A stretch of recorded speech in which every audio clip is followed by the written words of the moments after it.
So, you just made a new character, got yourself some armor, collected some mushrooms, and made some mushroom soup. And now you've decided it's time to set sail to Arisia. But then, this happens.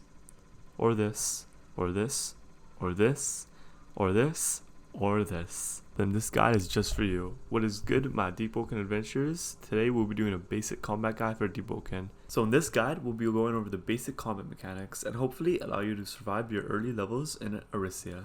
Alright, so the first aspect of combat we're talking about are your bars. Firstly, your health bar. Your health bar goes down every time you take a hit, and when it reaches 0, you get knocked down. While being knocked down, players can either pick you up or grip you. Next to talk about is your posture bar. Whenever you block an attack, your posture will go up, and when it reaches max, you will be posture broken.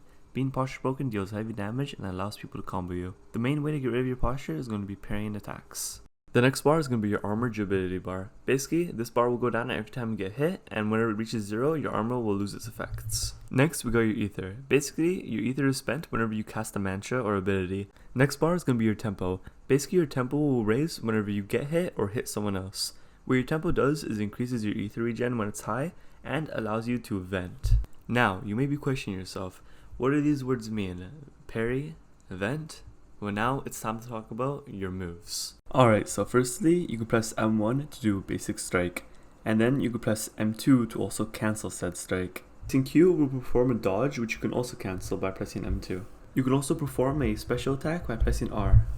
Tapping F will perform a parry, whilst holding F will continue to block attacks until your posture raises up. Now, pressing G when you have enough tempo will perform a vent. Venting is very useful for when you're getting comboed. The next thing you should know is you can perform a crouch by pressing Control. And if you press Control while sprinting, you can do a slide.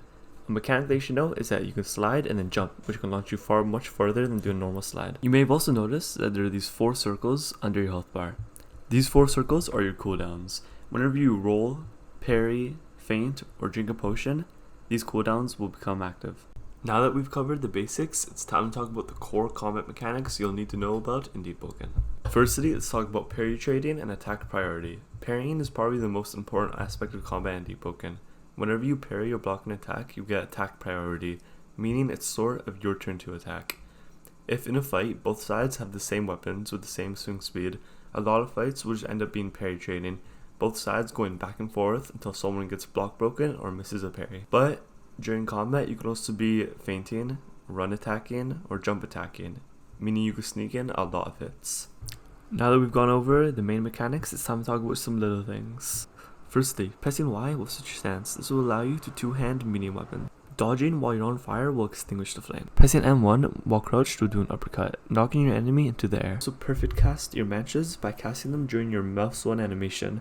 This causes them to have extra damage, come up faster, and extra reach. You can also cancel mantras by pressing M1 and M2 at the same time during the casting animation. And that's it. Thank you guys so much for watching this Deepwoken guide, and subscribe for more Deepwoken guides and tutorials coming very soon.